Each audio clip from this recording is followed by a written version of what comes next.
All right, we are back. Welcome back to the Hold My Helmet Football Podcast. I'm your host, Will Reichling. Co-host Dylan Boyle. What's up, Dylan? What's going on? A lot of quarterbacks getting signed. Tua Tagovailoa, Jordan Love. We had Trevor Lawrence a few months ago. Jared Goff. Lots of movement. Will Dak get paid? A lot of stuff happening with quarterbacks this offseason. Yeah, for sure. The big question mark for me is Dak going to get paid, but it always comes back to that. Well, most recently, Jordan Love and Tua Tagovailoa are getting the big contract on the same day. And what does that leave for Dak now? I think this has a lot of ramifications with what's going to happen with Dak moving forward. What do you think? I agree. I mean, there's words coming around that they have given them a deal already, have given CD They're and giving them Dak. offers. Yeah. So we'll see if they sign. We will see for sure. We're going to analyze these contracts, say if we agree with it or not, say if we like the player and what the future holds for these players that have just gotten paid. So just keep following us, like, subscribe, share, and let's do it.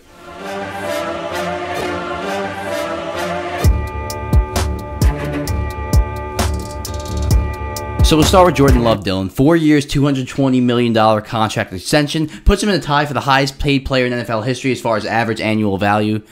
Record-setting $75 million signing bonus. He's going to get $75 million within the first year of this contract. He's now tied with Trevor Lawrence and Joe Burrow as the highest AAV player in league history. Yeah, and at the end of the day, I really don't think... Like, you can't look at all these numbers and compare them by talent, you know. It's whoever gets the contracts the latest or the earliest will get paid the most. Why does it always have to be like that, though? Do you agree with it? Because I don't necessarily agree with it. Well, in this case with Jordan Love, I would have paid him. He's showed, I know it was only 8 games, small sample size, but he showed that he can be special, and you're paying him more of potential. But we'll get into the Tua contract later and stuff like that. But you are paying guys based on what the last guy was paid for. So, like, what... Eventually, I feel like a team's going to step in and say, no, this is nonsense. And I feel like essentially that's what Dallas is doing right now. As far as Jordan Love, though, specifically, I would have paid him too. Absolutely. He has shown special. I know it was only 8 games. I know it was a small sample size, but you saw... Those 8 games were jaw-dropping. Mm-hmm. I know Tua has put up jaw-dropping stats, but he hasn't necessarily looked special in games. You haven't seen him like pull away and be like, wow, that's the best guy on the field. You kind of saw that with Jordan Love in those last 8 games and in the playoffs. He actually was a couple plays away from making the NFC Championship game. Yeah, and to come in for your first full year, it was a really smart move by the organization just for the fact that we just talked about. You know, every year somebody's getting paid more. So you pay him early, you're going to, in the long run, not be paying as much. If you know it's your guy, of course. Exactly. If you know it's your guy and he's a top 10 quarterback for the next... If he plays just like... I know I said they're paying him based off what they think, like the potential for the future. Yeah. But if he plays like those last 8 games for 4 or 5 more years, that's a steal of a deal. It is. So they're going to be looking at it years later where I was like, wow, his number's going to be dropping further and further down the list. Now, the law of averages, the Green Bay Packers, they went from Brett Favre to Aaron Rodgers to Jordan Love. Is it possible that the Green Bay Packers could have 3 potential Hall of Fame quarterbacks? You think Jordan Love could be better than those 2 guys, Aaron Rodgers or Brett Favre? That might be a bit of a stretch, but again, it's too early to say. I mean, he's looking... As what he's done this year, he's set the stones for that. Look, I'm a GM. I pay Jordan Love in that situation. The situation Green Bay was in, I would pay him too. But it just has me question. You know, a guy that only had 8 great games now is the highest paid person in NFL history. Something about that just doesn't really sit right with me. I can live with it because of how Jordan Love, like the wow he showed on the field. He kind of looked like Aaron Rodgers a lot. I know people kind of just throwing it out there. Look at those highlights. So some of those sidearm throws in the back of the end zone between 3 defenders, he looks special. So I kind of get it. It doesn't sit right with me, but I understand. But just the way this league has gone, it just seems like the GMs and the owners are starting to not have any power over these quarterbacks. Not at all. I mean, this team had to know from the get-go that this was the guy because they had all the opportunity to get other quarterbacks to move on from him. I mean, a lot of people were saying in the media that he wasn't the guy. You know, people like you as well. Yep. But I feel like they really gave him this season. You know, he flourished very well on the field and up to the last game. He didn't really have a bad game where it's like, oh, wow, he's really regressing. But yeah, no, his first half of the season looked pretty. It was pretty rough. Looked pretty bad. Looked like this guy is, you know, not a starting quarterback. And all of a sudden something flipped a switch. It's almost like he got more aggressive. He got more like, of a bravado mindset and was like, you know what, screw this. I'm going to go out there, I'm going to make plays. And he made a lot of plays. Kind of reminds me of Eli in a way. See, the thing, I get what you're saying. Well-rounded. And not only well-rounded, like making clutch plays and clutch moments. I get what you're saying with Eli, but this guy has way more arm talent and mobility than Eli. This guy I'm kind of seeing why Green Bay drafted him in the first round a couple of years ago. It kind of seems stupid at the time, but again, of course, for Green Bay, it's paying off. For some reason, they have this eye for quarterbacks. I don't know if he's necessarily going to be as good as Aaron Rodgers or Brett Favre. Those guys are 2 top 10 quarterbacks of all time. I mean, did we know right away that they were going to be as talented as they are now? You really don't know. Well, you're absolutely right. Jordan Love has the potential to be a top 5 guy. If he even plays like a top 10 guy for the next 4 or 5 years, this contract's going to pay off. It just, would I have liked to see more? Absolutely. I could live with this. The one that I'm really more concerned over more is the Tua Tagovailoa contract. 4 years, $212.4 million contract extension, $167.1 million guaranteed, $53.1 million per year extension. That puts him just a shade below Trevor Lawrence, Joe Burrow, and Jordan Love, and just a tad above Jared Goff.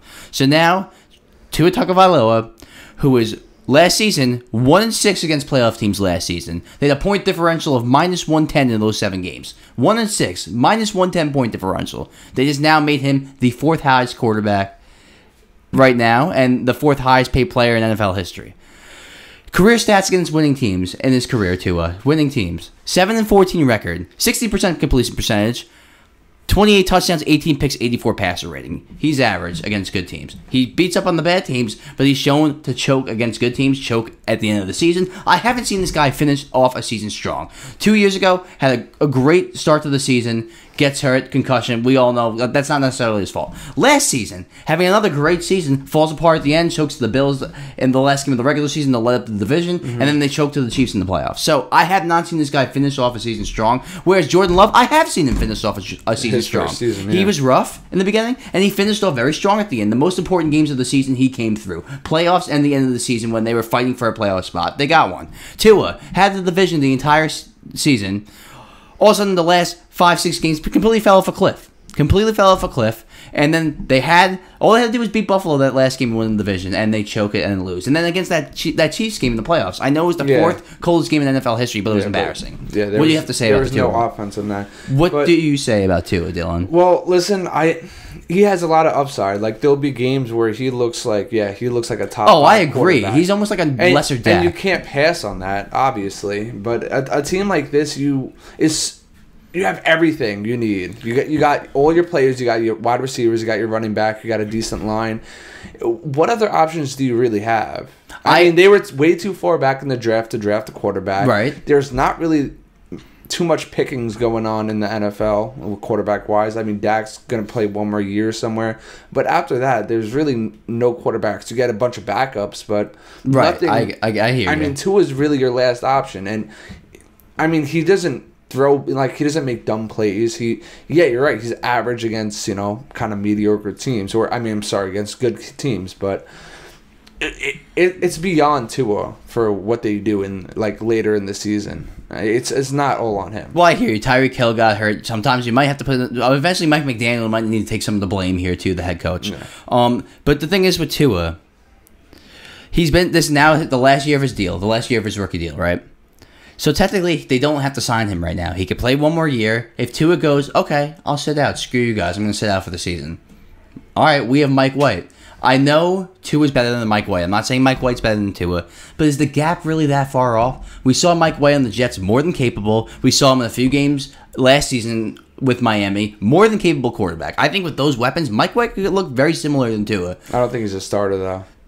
I hear you. He's a high-end backup, though, and he is. Honestly, on a bad team like the Patriots, would Tua be a starter? So you gotta ask these questions, Dylan. Is a lot of it the talent around him, or is it Tua? Now, I get that they have their Tyreek Hill's paid right now under contract. Jalen Waddle they signed a little while ago. They have their key weapons under contract, but coming up now, Tua's gonna have a very high cap hit in the next coming seasons with this contract extension. Eventually, you're not going to be able to extend Tyreek Hill. You're not going to be able to extend that nice young wide receiver that you get in the draft or whatever. Your offensive lineman, some defensive pieces. They're going to have to draft really, really well now and get people on defense on rookie contracts.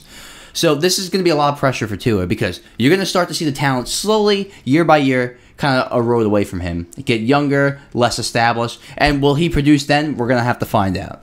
We will. And I think he will. I mean, he showed enough talent. I mean, you can't pass a 70-point game against. You can't deny that. Not a bad defense. I won't lie. He's almost like a little bit worse version of Dak. Like he puts up numbers in the regular season. I don't know if you remember last season going into the season in the 2023 offseason. I had Tua as a top 10 quarterback because I saw in the regular season he puts up numbers, but he never seems to finish it off strong. Whether it's always been their problem. Choking. He's not the most athletic guy. We all know about him not being able to play in the cold. I'm not even going to pull up the stats. We all know that he's not a good quarterback. If you put those stats side by side, I'd be like a little wow. Yeah, exactly. So I know the guy's capable. He's a starting quarterback in the league. He's a top half quarterback in the league. I would pay Tua too.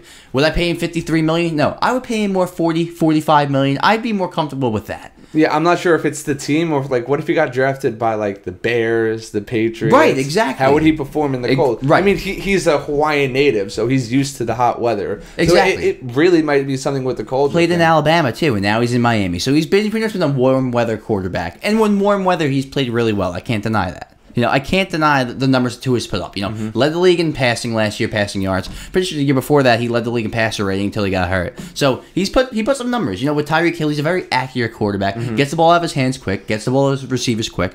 But when there's pressure specifically up the middle, the nose tackle up the center, he's not great rolling out. We know he's not that athletic, so he struggles with that. So sometimes when he needs to ad-lib, he kind of chokes in big moments. And when he plays good defenses like the Chiefs, Sean McDermott's a good DC on the Bills, even though they didn't really have much talent at the end of last season. When you go up against good defenses or good defensive coordinators, it's going to be tough for Tua. So when Tyreek Hill was kind of hurt at the end of the last season, it kind of put a crush on Tua.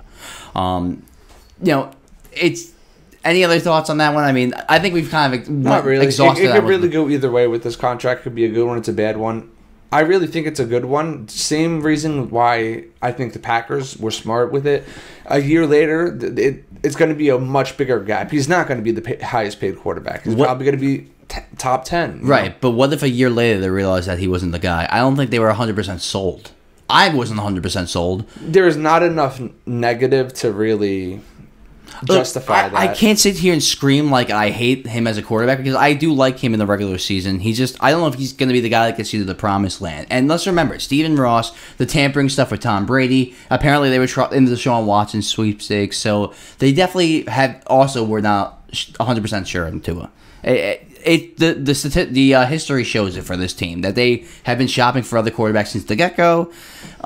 They like Tua. I know that they like Tua for a fact, but do they love Tua? That I guess we'll find out in the next couple of years. I mean, yeah, he has to really win clutch games. We got to see those type of games. So who got a little more than Tua? Who got tied with Joe Burrow and Jordan Love? Our guy Trevor Lawrence, and we haven't really discussed his contract either in length. He's also going to be making $55 million a year, tied for the highest paid AAV annual value in NFL history. Yeah, this one is.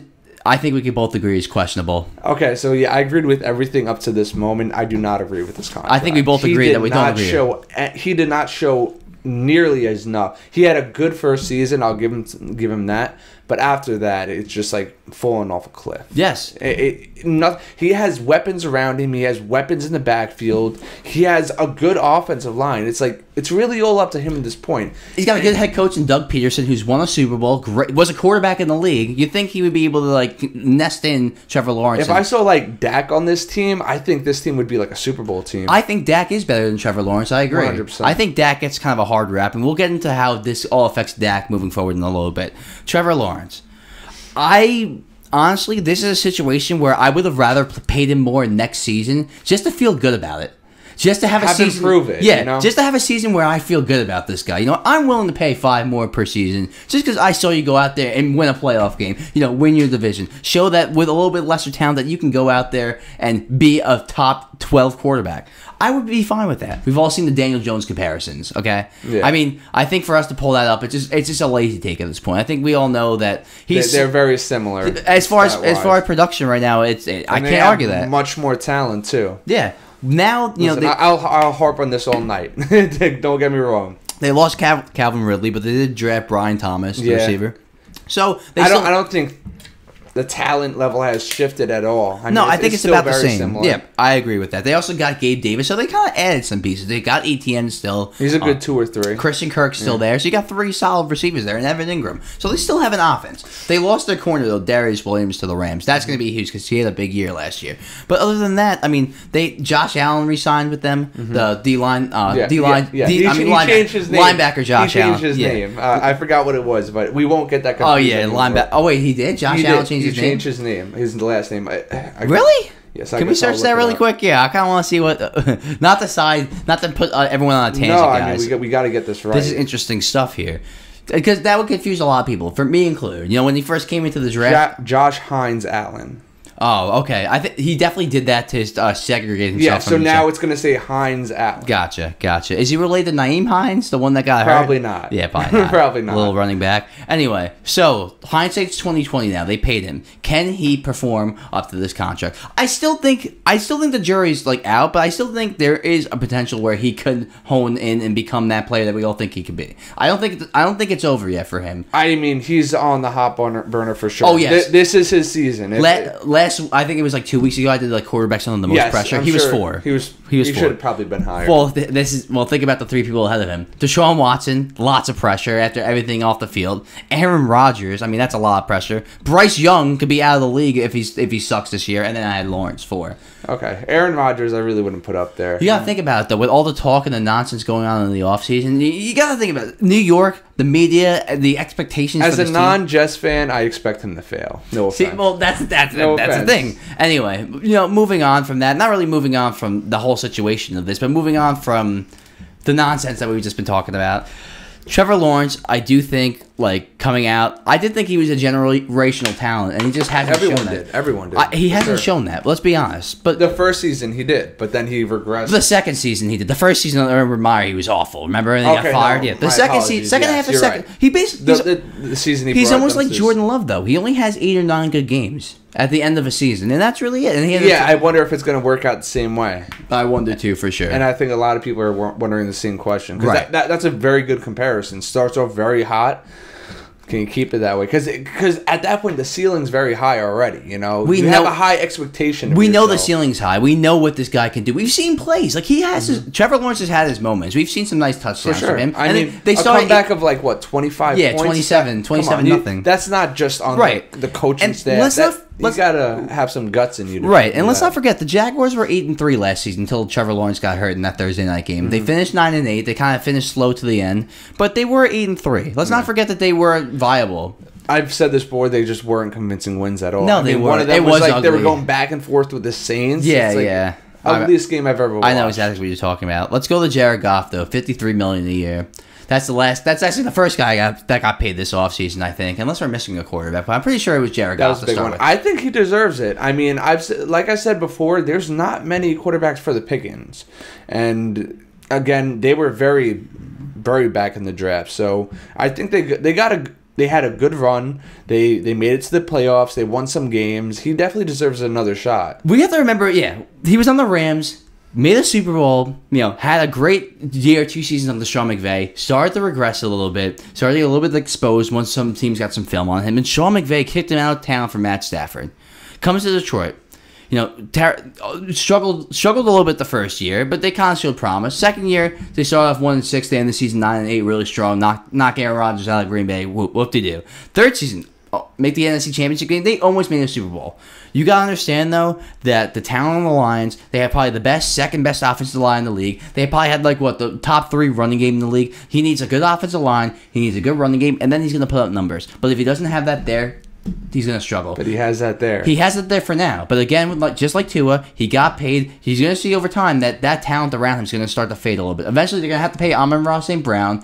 Eventually, what's his name? Jahmyr Gibbs are going to have to pay, but they still have him for a few more years. Amon-Ra St. Brown's actually going into... Oh, he got paid already, Amon-Ra St. Brown. Sorry. I'm pretty sure Amon-Ra St. Brown got paid. Yeah, you got more stars around there like Sam Laporta. You have... That's the good thing about this right now. You have a lot of young guys that either just drafted or drafted a few seasons ago, so that will work in Goff's favor. But The offensive line, you're gonna have to pay Sewell. You know, you paid Amon-Ra St. Brown. You're probably gonna have to pay Laporta or Gibbs. You have pieces that are eventually gonna pay, and Goff's cap hit is gonna be really high. You have this team for a few seasons. This is win now for Detroit. Within the next 2 or 3 seasons. Win now or win next season. I think it's going to be 2 to 3 seasons. Yeah. You have a 2 to 3 year window. You have his contract. Yes, honestly. Pretty much until you have to start paying everyone else on their rookie deal. So you have 2 to 3 year window to win the Super Bowl. Do you think Goff can do it? Do you think the Lions can do it? 100%. They were a couple plays away from making it last year. That's what I'm saying. All their games last season were very convincing. They didn't have like a. I'm trying to remember because they did have the Ravens game. They got their ass kicked the Ravens game. That was the only thing that worried me a little bit. But they bounced back nicely. Right back. Very nicely. They're a very good team. And I think Goff, with that team, yes, he could win a Super Bowl. Goff, with the team he had in the Rams, where his line wasn't great, didn't have a great running game, he's more of like a Tua. But I do think he's better than Tua. I think I had him at 11 in the league, which is a pretty... Dude, to be a top 12 quarterback in this league means especially you have a chance. Now, yeah. There's so many good quarterbacks in the league, man. To list it out, like the Mahomes, Allen, Burrow, Lamar, Rodgers, Herbert, Jordan Love, C.J. Stroud, Lamar Jackson, I didn't even mention. I mean, this Matt period Stafford. might be like the most talented QB ever roster ever. Yeah. The most talented quarterback driven league ever. Yes. 100%. 100%. So, where do you think all this leads for Dak? Does Dak get the deal to be the highest paid player in the league, or does he play out the final year of his contract this year? Does Dallas pay him going before the season starts? Well, like we said before, they already offered him a contract. Does he accept it? I don't think so. Well, what was that offer? That's what I'm wondering. It's probably going to be very similar to Jordan Love's. Well, if that's the case, he's going to take it. I don't think it is, or else he would have taken it by now. I think he wants more than that. Maybe he probably thinks that he. Maybe they offered him Mahomes money, like 45, like in that range. Kyler Murray money, 46. They're not sold on him yet. That's why they didn't put any talent around him. They want to see what he's got. I absolutely agree. So I think they have talent, but they didn't add talent. I think because they want to see what he could do without a completely stacked team. And they have a good roster. It's just not completely stacked anymore. It's not. And a lot of controversy going around. Yeah. But like I said, we said this last year, and they turned out to be fine. Yeah, right. Fine. They won 12 games, and Dak was I think the runner-up to MVP. So yeah, they were fine. So I think they'll all settle in, or it'll just keep on boiling and get worse. Gun to your head, say you have to pay one and let the other one go. Who would you pay, CeeDee Lamb or Dak? I'd pay CD. I agree. I would pay CD too because Dak is a top 10 quarterback. Yes, even might play like a top 5 in the regular season, but we know he's more like a top 12, 13. And CeeDee Lamb is a top 5 wide receiver in the league. You don't get those too often. You can get away with paying Parsons and CD, but not Dak and one of those two. Yeah. And like I just said, CD top 5 receiver in the league after last season. What did he have? Like 100 and whatever catches. That is value right there. And I understand. It's hard. See, the thing is, the difference between Dak and some of the other guys like Tua, I don't know how much of a market Tua would have. Just like, a couple of years ago, Daniel Jones, when they gave him $40 million a year, I'm like, what was his market? Who else would have given him that offer? I feel like Dak would have multiple suitors, though. Think about Dak Prescott on the market. There's going to be 5 or 6 teams that are interested. 100%. I can think about them off the top of my head. The Raiders, the Giants, the Panthers. Let's say Rodgers craps out this year. The Jets are probably be interested. In all honesty, he's only going to be on the team for 2 more years at most. Exactly. So I can see the Saints. So they're definitely going to need a quarterback. Right. Exactly. So, do you think again? So I guess to ask that one more time because I don't even know if we actually answered that fully. Do you think they're going to pay Dak going into the season? Well, they have already offered him a contract. Is he going to accept it? I don't think so. Okay. You did say that, sorry. Yeah, but no, you're good. Well, do you think they're going to pay him what he wants? Do you think they offered him what he wanted? No, I don't think. How low do you think it is? I don't think it's, like I said, I don't think it's far off from Jordan Love. I think he wants more than that. That's just crazy. Like Jordan Love's contract, I would be doing backflips over right now. I don't know. It comes down to look at his talent and look how much he got paid. All I'm gonna say is if Dallas was planning on paying him the whole time, they were being idiots because the prices only went up. Yes. I really do think that is. I think they just shot themselves in the foot. Maybe they meant to. I think they did was they wanted to give him an offer to show that they do care about him, but they lowballed him a little bit on purpose because they know he would decline, so he plays out the final year. So I think they're kind of playing a little bit of a chess game right now. But these quarterbacks, man, as a final recap of everything, kind of a summary of what's going on right now.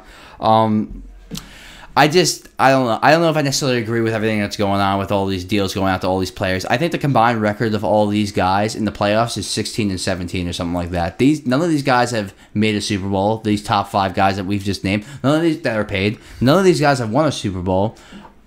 Well, I understand that. So they're paying on the hope, the promise. Yes. So that's what you have to do. You have to, you're paying for the future. You're not paying for what he's done now. You're paying for what you think they're going to do. It's like a kid. Like, you're taking them out. You want them to do good, so you give them something good so they, behave. Something like that. But I understand what you're saying. Like, all these guys are getting paid outrageous amounts of money. And Patrick Mahomes is sitting here, the 10th highest paid quarterback. Meanwhile, he's the best. And that does stir up a lot of questions itself. I know they can, adjust the contract as it goes on, but they don't have to. Yeah. They don't have to. That's up to the discretion of the team. See, I think Dallas is in a situation where if Dak decided to sit, I know Cooper Rush is more than capable. It wouldn't be the same. No. It wouldn't be the same. Tua, I think Mike White can go out there and ball. I don't really necessarily know. I know Cooper Rush played good for a couple games, but it was a couple games. Mike White has more of a sample At the same size. time, I don't know. I don't think a lot of people like Dak on this team. I know, and I do think I'm starting to feel bad for him in a way because I do think he's a solid quarterback. I think he takes a lot of hate just for being a Dallas Cowboys quarterback. It kind of sucks. It's a little unfortunate. Yeah, I mean, the Giants are the same way. Yeah. It's obviously not the same, but the media of New York is crazy. I agree. So let's talk about New York and the Giants and Hard Knocks and yeah. what you think of these first 4 episodes. Episode 5 drops tonight. I mean, this episode is going to air on a Wednesday, but we're filming this on Tuesday, so the episode is going to drop it's actually, as I'm speaking, it's 9 o'clock, so it probably drops right now. It's out right now. So, what do you feel about this? Considering you're a New York Giant fan, Dylan, how do you feel about the GM, Joe Shane? How do you feel about your owner, John Mara, the head coach, Brian Dable, Daniel Jones, Malik Neighbors, everything that's transpired here? It was great getting a good look, because you really tell the personalities that they are. They showed the whole family of Joe's. You really just get a breakdown of on a personal level. On a personal level, and it's great because you really don't know what's going on behind the scenes, the tensions between everyone. But it was good. Obviously, I don't like the way things worked out with Barkley, but you could tell they obviously did everything they could to keep him in the building. They told him to go shop around, get the best contract, and bring it back to us. I don't agree with the way Barkley reacted. No, not at all. He had his agent reach out instead of him. It's just, I mean, he said he wants to be there, but do you really want to be there? It doesn't seem like it. So let's take a step back here. Let's go back to last offseason where they decided to franchise tag Saquon Barkley and pay Daniel Jones. I agreed with paying the quarterback at the time because the quarterback's the more important position. I just don't. I've said this enough. I didn't agree with the amount. I did agree with franchise tagging Saquon Barkley though, and I do agree with letting him go here and not trying to compete with this offer and pay him the money that he got paid, because I think this is going to work out for you guys in the long run. Yes, he might have one really good season with the Eagles, maybe even 2. But they're running backs. Yeah, and we know that Saquon Barkley, 1, gets injured a lot, 2, he's been electric, he's been great. But has he really lived up to the hype? I mean, there's been a couple down seasons for Saquon Barkley in there. You got to realize he kind of did put the team on his shoulders. He did. And in all reality, it kind of put wear and tear on him too. Yeah. So I feel like we got the best bang for his buck at the time we had. At the same time, though, all the times he was injured, did that kind of save him? Because he was out, he missed a lot of games, so that kind of takes some wear and tear off of his body in a way. I don't know. I do think that he's going to have a really good season this year with the Eagles, but I do think in the long run, the Giants are going to pay off from this. They're going to pay off because they're going to have cap space to go out and really fill the needs of the team. That's probably that's most likely how we were able to pay for Burns. Well, that's another thing too. You did a great job signing the guard Runyon and the tackle Illuminor. You use that money elsewhere that actually help key pieces on your team. You need a guard and you need a tackle. Right away. Yes, 100%. You need a guard and you need a tackle. Now, this Illuminor guy, he might start over Evan Neal. You got a tackle in there now. Runyon is a really good guard. So you actually went out there and you put you put money in places you needed to. Absolutely. Same thing with I love what we did. Right. Same thing with Xavier McKinney. I think he was grossly overpaid. Now he's the second highest safety in the league. Did he play the second highest safety? Maybe the 10th highest safety. Second. He had some good games. Some good games. Exactly. Is that worth... Definitely not. Exactly. So I think the Giants did the right thing here. It might be frustrating for a Giant fan to not see them go out there and bring their guys back, their best guys. But in the long run, this is going to pay off. In the long run, I think Joe Shane is doing the right thing. In the long run, I think they got the right guys here. I like Brian Dable. He's 100%. A very smart guy. Alabama offensive coordinator for Tua and Jalen Hurts had much success there. The offensive coordinator for Josh Allen in Buffalo. He had his best years under Brian Dable. Brought Daniel Jones to the playoffs. Had his best career game in the playoffs and that playoff game in Minnesota. I think this is a really smart offensive coach. I think the Giants have to trust what they have here. And I got to be honest, I don't know from watching the way Joe Shane reacted and Brian Dable to when they talked about Daniel Jones and everything, and when they talked about the rookie quarterbacks, I don't think they wanted to re-sign him. I think John Merrick probably played a little bit of a role in there. It looked like they did have support from their owner, though. It looked like he didn't meddle that much, but it looked like he kind of peeked his head in a lot, kind of like... But that's what you want from your owner. You don't want him to completely disappear and, I not be understand, there. but it's his team, and you don't want him to completely run the team. I understand that, but I like my owner a little more hands-off. Like, I think Woody Johnson has this problem with the Jets. Like, I think he was too much involved with the Zach Wilson thing, and I think he was part of the reason why Zach Wilson was still on that team, not Joe Douglas. I might not be right, but it's my theory. I think this is a similar situation here. I think you have a smart guy with Joe Shane that knows and saw the writing on the wall with Daniel Jones, but your owner saw a lot of Eli in him. I could be wrong, but I think we've all kind of heard that here and there over the last year or two. I mean, he does have a lot of... I mean, not even just the way he plays, the way he looks, too. They're like a mirror. Let's not forget, at the episode 4 of the Hard Knocks, they asked Brian Dable, Joe Shane asked him, would you move up to get Jaden Daniels? He said, yes, I would. Yeah, that's the one guy they would have got, yeah. I think they like Drake May a lot, too, but yes, they wanted to move up and get Jaden Daniels, absolutely, 100%. I think they would have thought about Drake May, but New England wasn't moving. Remember, they called Elliott Wolf, they said we weren't moving. Yeah. So at that point, they realized, okay, we're not getting the quarterback. Let's pivot, get a receiver for Daniel Jones. But that first option was to trade up and get the quarterback. I think they really, they like Jaden the most. I think you're right. That shows to me that if they're willing to move off that quick after a year of paying him, I don't think they necessarily want to re-sign him, but almost like it was a collaborative effort with the owner giving 70% of that intake. So, what do you think about that theory? Do you think John Mara was involved in the re-signing of Daniel Jones? I think it's more of a thing like you can't pass on a generational talent, just like how just like the Titans did with Deshaun Watson. They could have got Patrick Mahomes. You just never know. Yes, you mean Chicago? Chicago. Yeah, when they got Trubisky and they could have got Watson and Mahomes. I get what you're saying. Yeah. That's happened a lot of times. It's happened a lot. At the end of the day, you don't want to miss out on those guys. So if you have that opportunity, jump on it. Obviously, Daniel Jones hasn't proven enough to where we're not even thinking about it. That's our guy. Didn't seem like they were that interested in J.J. McCarthy, though. No. Okay. So that was a question that we had when they were sitting there at 4. Or was it 5? Yeah, it was 5. So you got all these nice things to say about the Giants, but I think last week you were saying they go 1-16? I think they have the right pieces. Maybe I do think a little differently about that now after watching your front office, but at the same time, it's going to be tough. You have a tough schedule. Maybe I would give them a couple more wins there because I do like what you got in the building. I mean, we're kind of somewhat in a rebuilding Exactly. process. That's what I was about to say. Just because you have the right pieces in the office doesn't mean that it's going to all come together this season. I think you're kind of a year away from being competitive, but that doesn't necessarily mean that this year's a throwaway season. Yeah. You have a lot to see. the last 2 years were supposed to be, or let me playoffs. say, 2 years ago we're supposed to be rebuild. Yeah. And we made the playoffs and won a game. So I feel like that set the ceiling higher than it should have been. Joe Shane said it best, though. He said, you're paying Daniel Jones $40 million. You're not doing that to hand it off to a $12 million back. No. You're doing that to get him wide receiver weapons, offensive line help. Yeah. They got him offensive line help with free agency. Draft Malik Neighbors. We're about to see that in the episode tonight. Because I think this is the draft, the last episode. Yeah. So I think they're doing a lot of things that I like. I just wasn't crazy about John Mara sitting there I don't know. I don't feel good about Barkley going to the Eagles. You can't worry about that stuff, man. Yeah, it's not like so much you could do. It's not like you're trading him directly to the Eagles where you have a say. You can't be worry about yourself. In this situation, the Eagles are good already. You can't.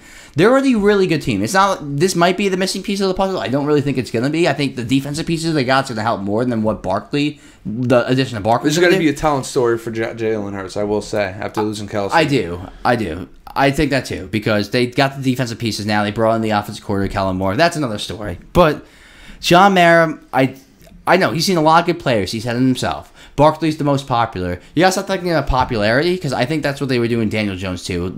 Almost kind of being the team favorite. Mm-hmm. You gotta go with production. And Saquon Barkley, yes, he's been your most productive player, but he could have been more productive. He's a running back. It's a revolving door. And he was the second overall pick in the draft. When you get the second overall pick in the draft, you expect a guy that's going to be a 15-year player on your team and a Hall of Famer. I don't think he's on I don't think he's, as of right now of his career in the day, he's not a Hall of Famer. Let's be honest, he's not. If he puts up 3 or 4 more elite seasons, maybe.